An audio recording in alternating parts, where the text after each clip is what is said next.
Hello students, welcome to रेजर रोज साइकिस। मेरा नाम अली हसन है और आज का जो हमारा टॉपिक है वो है इंडिविजुअल डिफरेंसेस इन इंटेलिजेंस। चलें स्टार्ट करते हैं।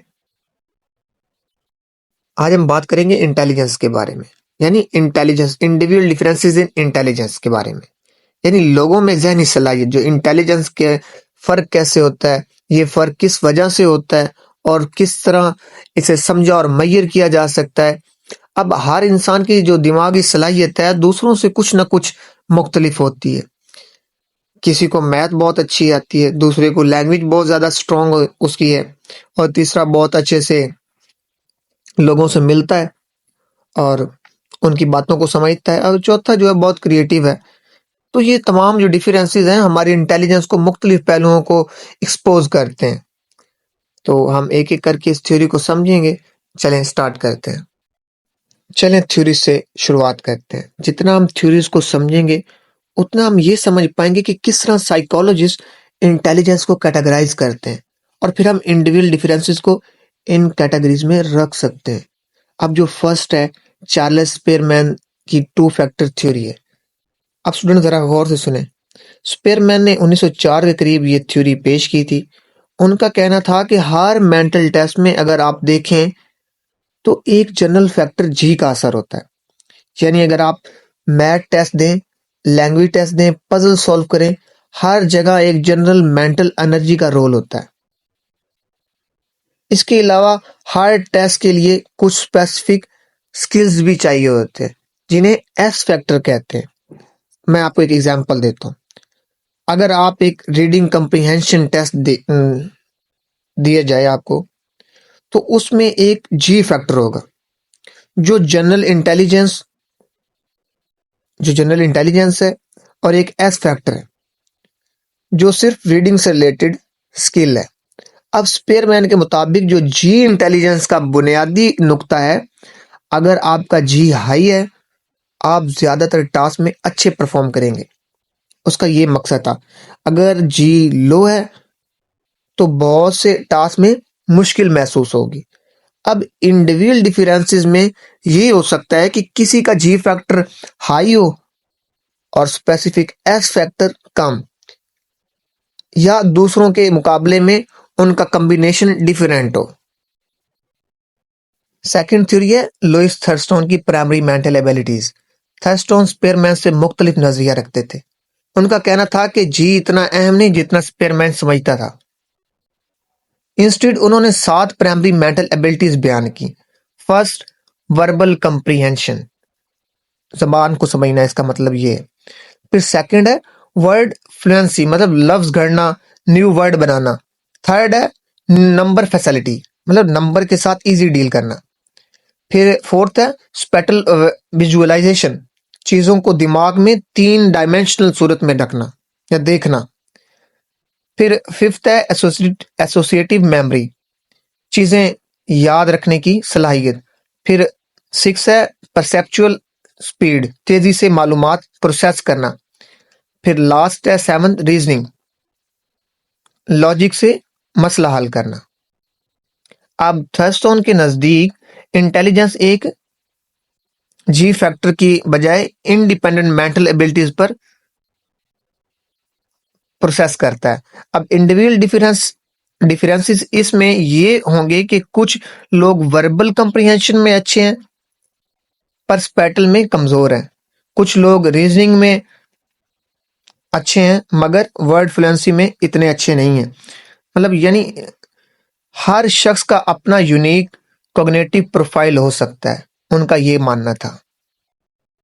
फिर थर्ड थ्योरी है हार्वर्ड गार्डनर की, जो मल्टीपल इंटेलिजेंस थ्योरी है। गार्डनर ने इंटेलिजेंस की डेफिनेशन को और भी एक्सपेंड किया था। उनका कहना था कि आईक्यू टेस्ट या कन्वेंशनल टेस्ट ये सब कुछ नहीं बता सकते। इंटेलिजेंस एक से ज्यादा किस्म के हैं और वो सब काबिल एहतराम है। उन्होंने 8 और बाद में एक 9th जो इंटेलिजेंस आइडेंटिफाई किए हैं वो ये हैं कि फर्स्ट है लिंग्विस्टिक, मतलब जबान पे command, writing, reading, poets, writers, ये सब आते हैं लिंग्विस्टिक में। फिर आता है लॉजिकल मैथमेटिकल, मतलब मैथ, रीजनिंग, साइंटिस्ट, ये इसमें आता है लॉजिकल मैथमेटिकल में। फिर थर्ड उनका था स्पेटल। अब आर्टिस्ट जो होते हैं, नेविगेशन जो होते हैं। फिर उनका जो नेक्स्ट था फोर्थ, वो था बॉडली मतलब जो डांसर होते हैं, सर्जन्स होते हैं, ये म्यूजिकल, फिर उनका था सिंगर जो होते हैं, म्यूजिशियंस जो होते हैं, फिर इंटरपर्सनल उन्होंने एक दिया, लोगों को समझना, उनके जज्बात को पिक करना, लीडर, काउंसलर, फिर इंटरपर्सनल, अपने आप को समझना, सेल्फ रिफ्लेक्शन, फिर नेचुरलिस्टिक, नेचर से लगाओ, इन्वायरमेंट की समझ, बायोलॉजिस्ट जो होते हैं वो। अच्छा, कुछ लोग एक्सटेंशियलिस्ट इंटेलिजेंस होते हैं, मतलब जिंदगी के बहुत बड़े सवाल जो होते हैं, फिलोसफी जो होते हैं, को भी शामिल करते हैं। अब इंडिविजुअल डिफरेंस यहाँ और भी ज्यादा हाईलाइटेड हो जाते हैं। हर इंसान एक यूनिक पैटर्न रखता है इन मल्टीपल इंटेलिजेंस का। अब बहुत अच्छे म्यूजिशियंस होंगे, मैथ में कमजोर, कोई लैंग्वेज में फिट है पर डांसिंग में अच्छा नहीं है। ये सब नॉर्मल है, क्योंकि गार्डनर के नजदीक हर तरह के इंटेलिजेंस का अपना एक मकाम है। फोर्थ एंड लास्ट थ्योरी है रॉबर्ट स्टर्नबर्ग की टायरार्किक थ्योरी ना। अब स्टर्नबर्ग ने इंटेलिजेंस को 3 हिस्सों में बांट दिया था। अब इसका फर्स्ट था एनालिटिकल इंटेलिजेंस, मतलब प्रॉब्लम सॉल्विंग, एकेडमिक टास्क, फिर क्रिएटिव इंटेलिजेंस, नए आइडियाज, नया सोचना, फिर प्रैक्टिकल इंटेलिजेंस, रोजमर्रा जिंदगी के मसले हल करना, स्टेट स्मार्ट्स। पर इस नजरिए में इंडिविजुअल डिफरेंस का जो अगर हम देखें तो यूं कर सकते हैं कि कोई शख्स एकेडमिकली बहुत ब्रिलियंट हो सकता है, एनालिटिकल, मगर उसे क्रिएटिव कामों में ज्यादा इंटरेस्ट ना हो। कोई दूसरा बंदा बहुत प्रैक्टिकल हो सकता है, जैसे कि लोगों के साथ डील करने में, नेगोटिएशन या डेली लाइफ इश्यूज को हल करने में एक्सपर्ट, मगर एग्जाम में एवरी परफॉर्मेंस दे। ये सब नॉर्मल डिफरेंसेस हैं। Types of intelligence students, theories तो हमने देख ली हैं। अब हम कुछ मुख्तलिफ किस्म के इंटेलिजेंस की बात कर लेते हैं, जो कि जिनका जिक्र बहुत अहम है। फर्स्ट है फ्लड इंटेलिजेंस। फ्लड इंटेलिजेंस से मुराद आपकी वो जहनी सलाहियत है जो नई और ना पहचाने प्रॉब्लम्स हैं जिनका आपको पता ही नहीं था, एकदम आपके सामने आ गए, बगैर सीखे आपने उनको ठीक किया। जैसे कि कई नए पजल सामने आ जाते हैं, नई रीजनिंग प्रॉब्लम आ जाती हैं, आपको आइडिया ही नहीं था। फ्लड इंटेलिजेंस के जरिए आप पैटर्न ढूंढते हैं, लॉजिक अप्लाई करते हैं और हल निकाल देते हैं। ये इंटेलिजेंस आमतौर पर यंग अडल्ट तक पीक करती है, बाद में ये कम हो जाती है आपकी ओल्ड एज में ना। फिर सेकंड है क्रिस्टलाइज इंटेलिजेंस। अब क्रिस्टलाइज इंटेलिजेंस आपके जहन में जो जमा इल्म है, नॉलेज है, आपके वोकेबलरी, जनरल नॉलेज और तजर्बों के का जो एक मजमू है, कॉम्बिनेशन है, ये उम्र के साथ बढ़ती रहती है, क्योंकि आप ज़्यादा सीखते हैं, ज़्यादा याद रखते हैं और अपनी डिक्शनरी एक्सपेंड करते रहते हैं। इंडिविजुअल डिफरेंसेस यहाँ भी हैं। किसी को जनरल नॉलेज बहुत स्ट्रॉन्ग है, किसी की लैंग्वेज में बहुत अच्छा कमांड है, स्ट्रॉन्ग है, किसी ने बहुत ज़्यादा किताबें पढ़ी हैं, उनकी क्रिस्टलाइज जो इंटेलिजेंस है स्ट्रॉन्ग होगी। फिर थर्ड आता है इमोशनल इंटेलिजेंस। अब इमोशनल इंटेलिजेंस से मुराद है अपने और दूसरों के जज्बात को समझना, उनको कंट्रोल करना, उनके साथ अच्छे से डील करने की सलाहियत है। इसमें empathy, self awareness, self regulation, motivation और सोशल स्किल्स शामिल हैं।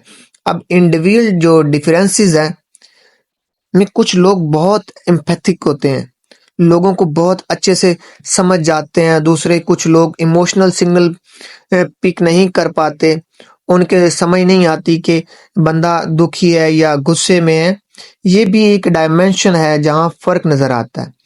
फिर फोर्थ है स्पेटल इंटेलिजेंस। अब इसमें क्या होता है? स्पेटल इंटेलिजेंस से मुराद है स्पेस, डिस्टेंस, डायरेक्शन, शेप को दिमाग में सोचने की सलाहियत। कुछ लोग आपको देखकर असल जगह के बारे में बहुत क्लियर आइडिया ले लेते हैं।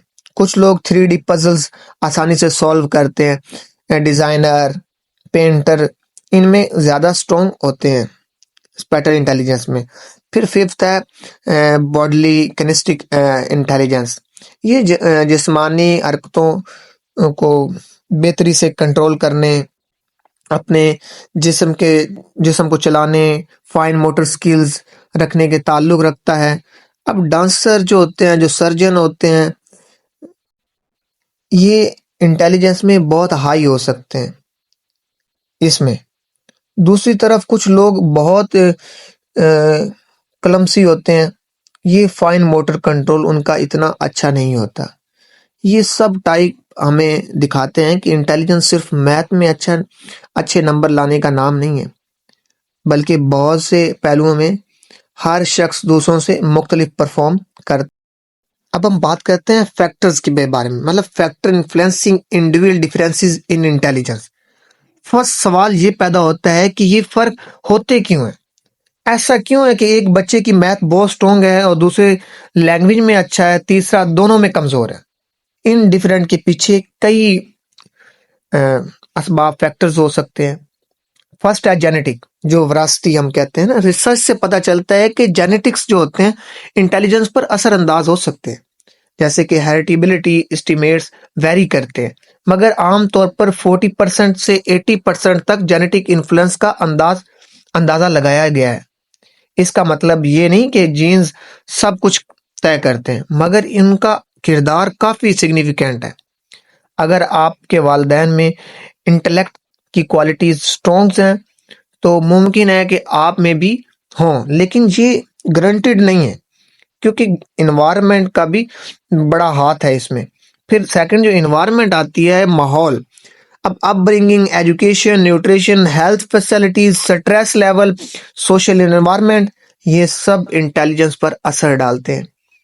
अगर आपका बचपन से ही हेल्थी इन्वायरमेंट मिला है, पेरेंट ने आपसे बातचीत की, आपके इनकरेज किया, आपके कहते हैं ना कि पास किताबें थीं, आपको अच्छे स्कूल में जगह भेजा गया, आपकी एबिलिटीज पॉलिश हुई। अगर इन्वायरमेंट में रिसोर्सेज कम हो, लोग एजुकेशन पर इतना फोकस नहीं करते। ये कांस्टेंट स्ट्रेस तो इंटेलिजेंस को पोटेंशियल फुली डेवलप नहीं हो पाता। फिर थर्ड जो है ब्रेन स्ट्रक्चर एंड फंक्शंस आता है। अब दिमाग का जो स्ट्रक्चर है, न्यूरॉन्स की कनेक्टिविटी, ब्रेन रीजन्स का जो साइज है और उनका जो एक्टिवेशन पैटर्न भी इंटेलिजेंस से जुड़े हुए हैं। अब न्यूरोप्लास्टिसिटी यानी दिमाग के अपने आप को बदलने की सलाहियत बहुत अहम है। अगर आप अपनी स्किल को प्रैक्टिस करें, नया सीखें, तो ब्रेन चेंज एक्र करते हैं और अपनी इंटेलिजेंस इनहेंस कर सकते हैं। अब जो फोर्थ है लास्ट, पर्सनैलिटी ट्रेड्स। अब motivational level, self discipline, curiosity, openness to experience और इमोशनल स्टेबिलिटी जैसे पर्सनैलिटी ट्रेड्स भी लर्निंग और इंटेलिजेंस को ग्रोथ के मतलब कि इंटेलिजेंस की ग्रोथ को आसान या मुश्किल बना सकते हैं। अगर आप बहुत मोटिवेटेड हैं, प्रैक्टिस करते हैं और आप अपने क्रिस्टल इंटेलिजेंस को ज़्यादा एक्सपेंड करते हैं, अगर आप हमेशा नेगेटिव सोचते हैं या घबराते रहते हैं, तो शायद फुली पोटेंशियल के साथ परफॉर्म ना कर पाए। मेजरमेंट। अब मेजरमेंट क्या है? Measurement of individual differences in intelligence. Student, intelligence को मेजर करना भी एक मसला है बहुत बड़ा, क्योंकि इंटेलिजेंस एक वाइड कॉन्सेप्ट है। फिर भी कुछ स्टैंडर्डाइज्ड टेस्ट मौजूद हैं, जैसे कि आईक्यू टेस्ट है। अब आईक्यू टेस्ट जैसे कि स्टैनफोर्ड बिनाइट टेस्ट या वेक्सलर टेस्ट वाइडली यूज होते हैं। इसमें puzzle, memory task, vocabulary checks, reasoning task वगैरह होते हैं। स्कोर को 100 में के साथ कंपेयर किया जाता है। अगर 100 से अबव स्कोर वाले अबव एवरेज, मतलब 100 से बिलो वाले बिलो एवरेज, मगर ये सिर्फ एक रिलेटिव मेजर है। इसमें भी कल्चर बेस्ड या लिमिटेड स्कोप हो सकता है। फिर सेकंड आता है न्यूरोसाइकोलॉजिकल असेसमेंट। ये टेस्ट ज़्यादा स्पेशलाइज्ड होते हैं, जैसे अगर किसी को ब्रेन इंजरी हुई हो। इन टेस्ट से आप कॉग्निटिव फंक्शंस को डिटेल में समझते हैं। Memory, attention, language pattern, skills सबकी एवोल्यूशन होती हैं। फिर थर्ड आता है पर्सनैलिटी टेस्ट। अब डायरेक्टली इंटेलिजेंस मेजर नहीं करते, मगर इमोशनल इंटेलिजेंस या मोटिवेशंस, ओपननेस और कॉन्सेंट्रेशननेस का अंदाजा लगाते हैं, जिनका इनडायरेक्ट असर इंटेलिजेंस के एक्सप्रेशन पर हो सकता है। अब हम बात करते हैं क्रिटिसिज्म पर। स्टूडेंट, एक बात हमेशा याद रखिएगा, हर थ्योरी और हर टेस्ट परफेक्ट नहीं होता। जैसे कि कल्चर बेस्ड फर्स्ट है, बाइस है, आईक्यू टेस्ट या इंटेलिजेंस मेजरमेंट बहुत दफा वेस्टर्न कॉन्टेक्स्ट में डेवलप होते हैं। एक बंदा जिसे इंग्लिश कम आती है, जिसे इंग्लिश आती नहीं, वो और ज़ाहिर बात है कि वो उस टेस्ट में कम स्कोर करेगा, कम नंबर लेगा। पर इसका मतलब ये नहीं है कि वो कम इंटेलिजेंट है या नालायक है। कल्चर, लैंग्वेज, एक्सपोज सब टेस्ट के नतीजे को इफेक्ट करते हैं, याद रखिएगा। अब जो सेकंड है, ओवर एम्फसाइज है ऑन आईक्यू स्कोर। अब सिर्फ आईक्यू पर फोकस करना गलत है। नॉन कॉग्निटिव फैक्टर्स जैसे कि मोटिवेशन, क्रिएटिविटी, इमोशनल इंटेलिजेंस का भी बहुत अहम किरदार है सक्सेस में। फिर कंट्रोवर्सीज हो गया थर्ड। अब इंटेलिजेंस थ्योरीज पर बहुत बहस होती रहती है। क्या इंटेलिजेंस जेनेटिकली फिक्स्ड है या इन्वायरमेंट से बदल सकती है? क्या multiple intelligence theory evidence based है? क्या जी फैक्टरी ही सब कुछ है? ये सब सवालात अकेडमियों में चलते रहते हैं, यूनिवर्सिटीज में चलते रहते हैं। स्टूडेंट्स, उम्मीद करता हूँ आज का लेक्चर आपको समझ आया होगा। अगर आपको लेक्चर अच्छा लगा है, चैनल को सब्सक्राइब करें, बेल आइकन को दबाना मत भूलें, वीडियो को लाइक करें, कमेंट करें। Thank you.